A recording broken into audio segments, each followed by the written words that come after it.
Okay, so welcome back to another video on this channel, and on this one we are going to talk about delays.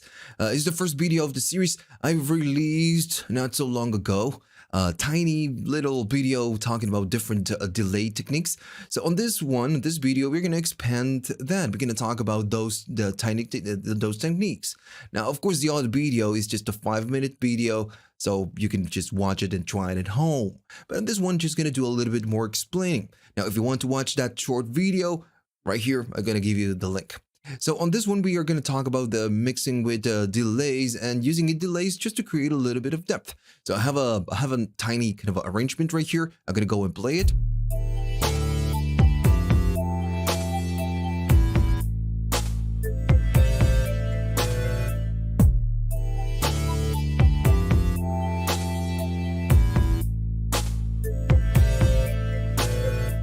Okay, so it doesn't sound bad, it just sounds good. But the thing is just missing something, and you can actually feel that it's missing something. Now, of course, using very good monitor or very good speakers, or maybe using your headphones, they can, you just use headphones. If you're watching this from your phone or maybe your laptop, you're not going to notice a lot of difference.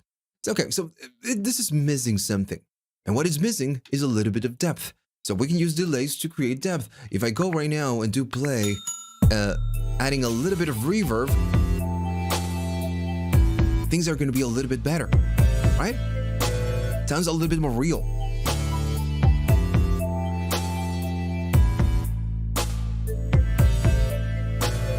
And this is the problem. It's because we are missing a little bit of that 3D feel, that little bit of depth. So we can create all of that using different techniques with delays. So I'm going to go to the first one. So the first one is going to be the snare. So I'm going to go and just solo the snare and the head. I'm going to go and do play. Snare and the kick and the head. So the snare already has a little bit of reverb. Now, sometimes you want to use delays on percussive materials. It's not going to work the whole time. Sometimes it will just not work. Usually works with slow tempo tracks like this one. So I want to add a little bit of something to the snare. The reverb is giving me a lot, but I want a little bit more. So I'm going to go right here. I'm going to enable this channel. And it's very kind of a reggae-ish. So what we are doing, we are adding a 1/8 delay. I'm going to go and bring the delay right here. And that's it, a little bit of feedback, not going really crazy. Now, the whole point right here is to fill the space in between. What we want to do is to kind of create the impression that there is a little bit of echo, but the snare is in a very specific room or place. So just a little bit of feedback, and the timing is very important right now, because remember, we are trying to fill the gap in between. If I go right here, let me just solo this. The 1/8 is kind of perfect because the repetitions end right here, and we play the next one. If I go to 1/16, that's, still gonna work, but it's a little bit different. It's just faster, gives you a different impression. If I go to 1/4, this doesn't work that well, right? It just doesn't work that well. And it's because it doesn't sound like a real kind of an echo. 1/8 does, and 16 does as well. But the thing is that, again, you can go in betweens, but it's not going to sound like a real echo because you're just kind of using a different timing. Another thing that is very important with this, just to create this vibe, is to, cut a little bit of the lows and a little bit of the highs. We are just kind of, removing the part of the low frequencies and part of the high frequencies. Because, of course, we want to separate the repetitions from the original snare. If they are just the same, what you get is, many snares right here. That's the whole point. But, we don't want that. We want to create a little bit of depth. Okay. So the next one is going to be the head. So on the head, I'm doing pretty much the same thing, but this time I'm doing a 1/16 delay. And notice again, it changes the whole thing. Now the trick right here, if I, just turn this off, you just have a simple head. and we have spaces in between, right? We have this space. If I use 1/8, because this is of course playing much faster, it's just not gonna work. Let me just go back here. If I go to 1/8, we have the same problem we had with the snare and the 1/4, right? They're kind of playing on the same spot, so we have a weird echo. So in this case, going a little bit faster is a must. And again, this changes the whole thing. If I go and, mute this, sounds like a different track already.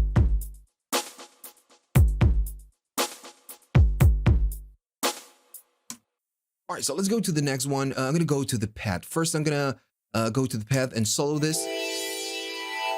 This is the sound of the pad, and I'm using a little bit of reverb because it sounds like crap, without any spatial effect. Okay. Now, what we can do right here, we can go and do something that it's gonna make the pad stand out a little bit more. Because remember what we want to do. We want to fill the spaces in between, just like we did with the snare and with it with hat. We're just trying to fill this space. So what I'm doing right here, I'm doing a 1/8 delay. Let me just solo the delay. That's the delay. And it doesn't sound that good, but blended with the original signal, it's going to complement. So I'm doing a 1/8, a little bit of feedback. I'm cutting the lows, cutting the highs, and I'm doing a modulation. And let me just, remove this one now. Notice the repetitions. They go like, well, this is the modulation. So what this does, it is going to change the pitch of the modulation of the repetitions. Why do we do this? To separate it from the original source. And it's because whenever you have two sound sources that sound very similar, as soon as you shift a little bit of the copy, or the one that sits behind, you just change something, is going to you're gonna get a better kind of a stereo filled. It's just gonna sound a little bit better. So always maybe think of changing the pitch of whatever repetitions that you're creating with the delay, and maybe again cutting a little bit of the lows and a little bit of the highs. That's the whole purpose of this. What we did right here, we all did it on the 1/8, 1/16, is to separate the repetitions from the original. Now, another thing, which is, kind of a problem, is that when the pad is playing, the delays are playing as well. And this is, of course, it's going to create some problems. First is you're going to get kind of too much volume, because things are just kind of playing at the same time, and the sounds are very similar. So what you can do, you can use a compressor in this case, just to duck the volume of the repetitions whenever the original is playing. And as soon as there's a little bit of silence, the original is not playing, we kind of, go back to 0 dBs or whatever you're doing right here. And we can actually hear this. I'm going to go and play it. And notice on the gaps, the volume goes up. And we can actually see right here on the compressor, the representation of what is happening. We duck, and then the repetitions, when they go up, as soon as the original signal stops playing. Now, of course, alone, this doesn't sound very good, but with the original, just gonna create a nice blend.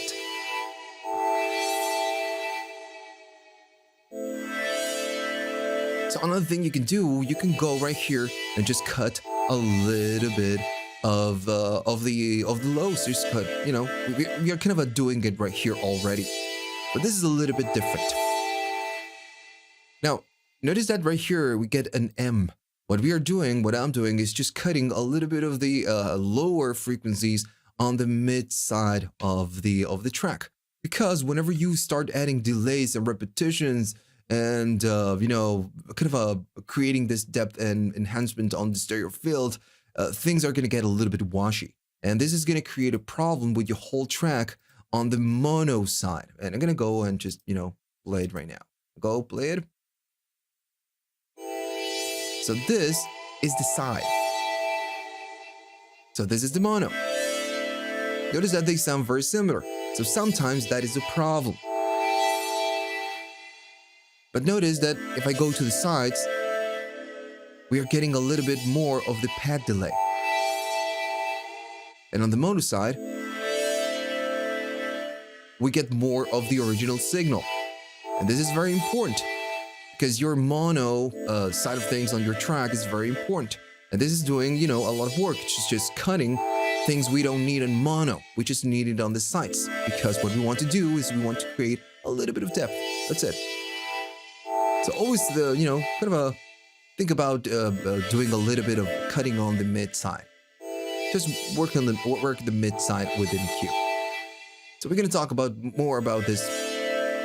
Okay, so let's go to the next one. And the next one is going to be the lead. Now I'm going to go and mute everything. I'm going to go and play the lead. So the lead sucks, right? Sucks like ass. So yeah. So what we need, of course, is a little bit of depth. Now we can easily fix this by bringing a reverb. If I go and bring a reverb and put it right here, instantly better, right? But in this case, we want to do something with delay. So we're going to go right here, sending to lead delay. I'm going to go right here and enable the delay. Now we are doing something very similar. I'm going to go and notice I'm using always the same delay for now. We are doing a very slow delay. Very slow delay. Now another thing that you can do if you want to kind of move to the sides is you can use a ping pong delay, which is gonna make the sound, the repetitions move to the, to the right and to the left. This is what we are doing with the pad delay. Right here, we're using a ping pong. In this case, I don't want to. With lead, it's a long lead. But a lot of the things we are doing is we are doing a lot of the modulation. We are doing not a lot of high pass. We can do a little bit of high pass and low pass. But we have a long feedback. Again, this is gonna give you a little bit of depth to the lead. Just like the reverb, was doing on the lead. We are ducking again. Very important to duck. And we are, again, let me just go right here. Lead delay, not this.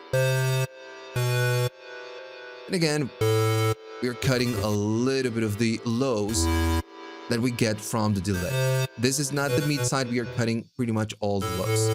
So another thing that you might want to do is to cut a lot of the frequencies because sometimes you just don't need everything that comes out from the delay.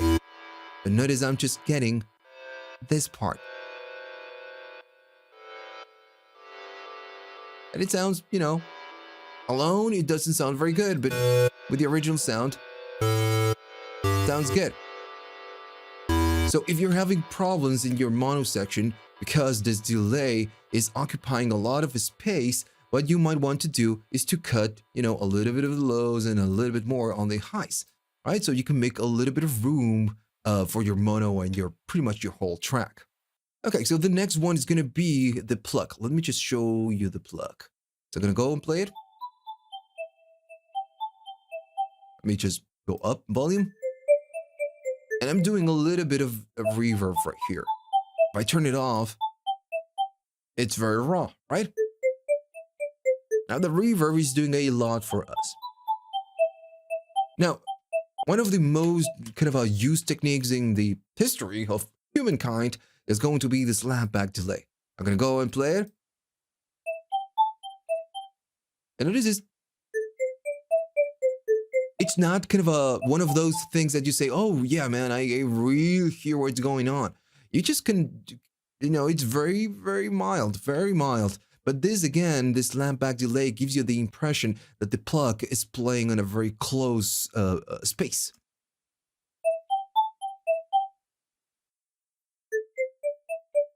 Raw, playing on a tiny space.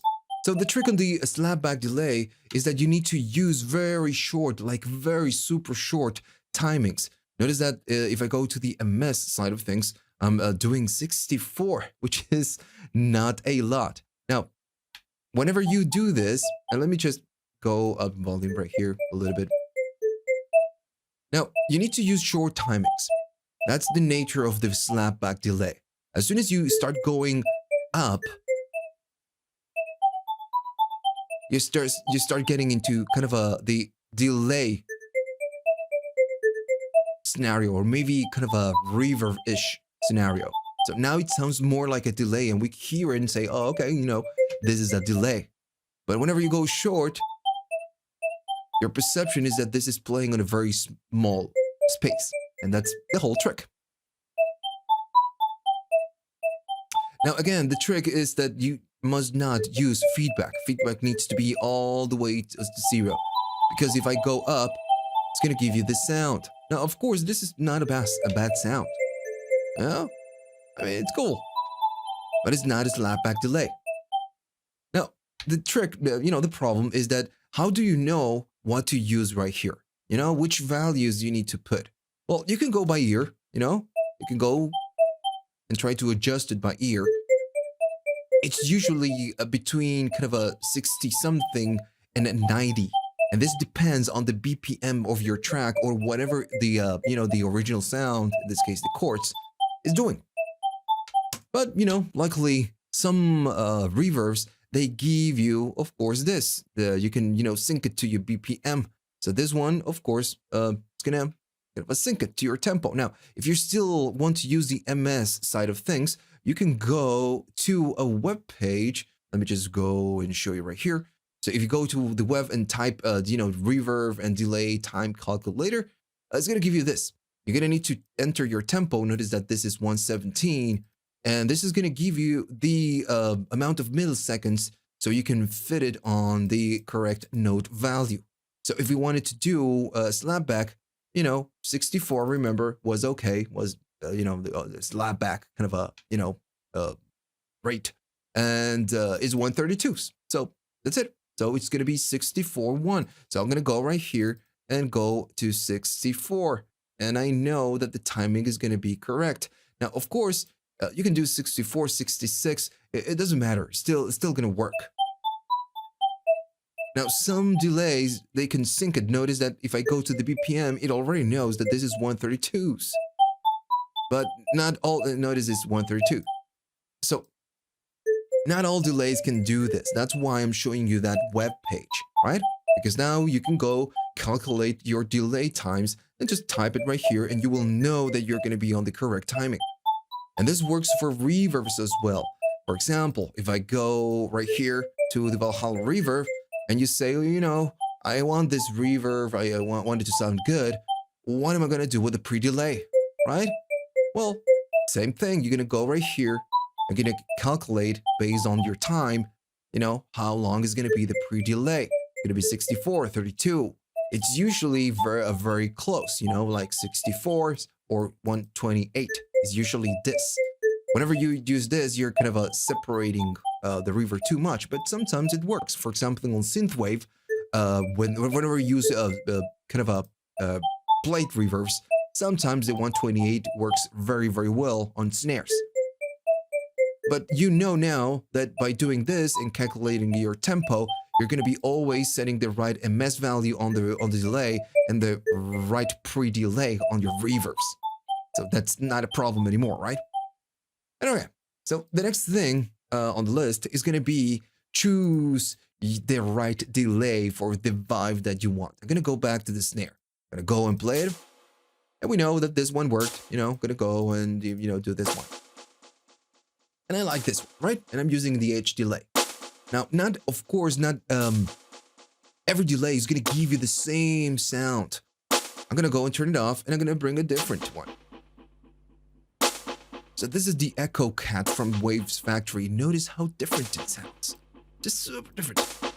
And this is because this is an emulation of a tape machine, right? A tape delay. It's very different.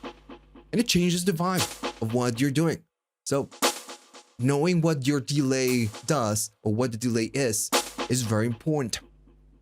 You need to do the work, you need to do the homework. Now, if I go to a different delay, for example, this one, This is a bucket brigade delay.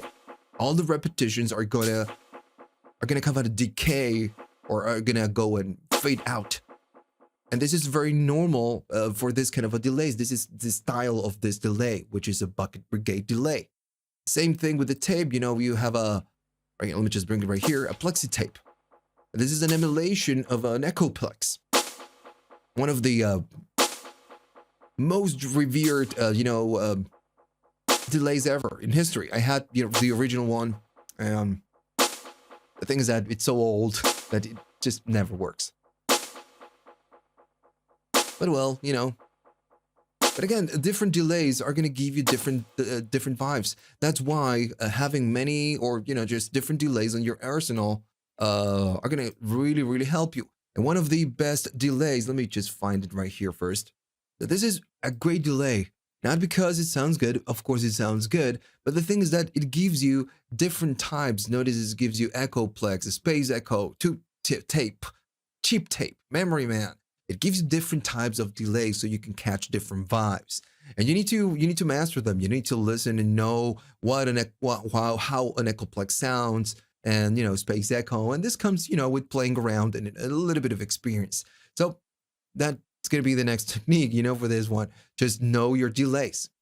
So that's it. It was a little bit slow. Again, I'm recording this video for mostly for beginners because sometimes 3, 4, 5 minute video, very fast video, is just not going to help you a lot. You need a little bit more explaining. Then when you grow, and you learn these things, you can go and watch a 5-minute video and understand everything. But if you're starting, it's a little bit hard. So okay, that's why I'm creating this extended kind of a video about the video I released about all the different 20, 25 techniques. So, of course, I'm going to go and play it. And let me just go back. And I'm going to go down on this one. And I'm going to go down on this one. And this is without pretty much anything. I'm going to go and unmute it. And it's very different, right? Day and night.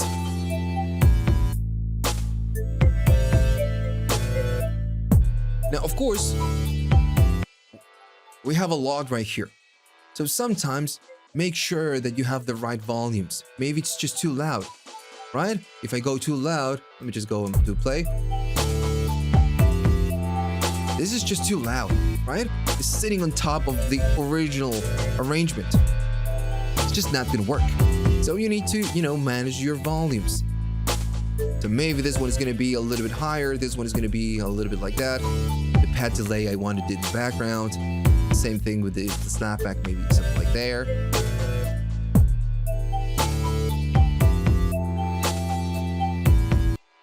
So that's it. Now, remember that you don't need to use all these techniques on a track. Maybe you're just going to use one, or you're going to use two of these ones. All right? We are just learning. You don't need to use everything. But now you know them. And maybe you want to, whenever you're making a track, you can do what we did on the lead, just a little bit delay, and ducking the sound just a little bit. Okay, so that's it. So hopefully you'll learn something on this one. On the next video, we're going to talk about, of course, delays on this series, but we're going to talk about more on the stereo enhancement kind of a side of things, and then we're going to talk about creative delays. Okay, so hopefully you learned something. Remember to like the video and subscribe, and see you on the next one.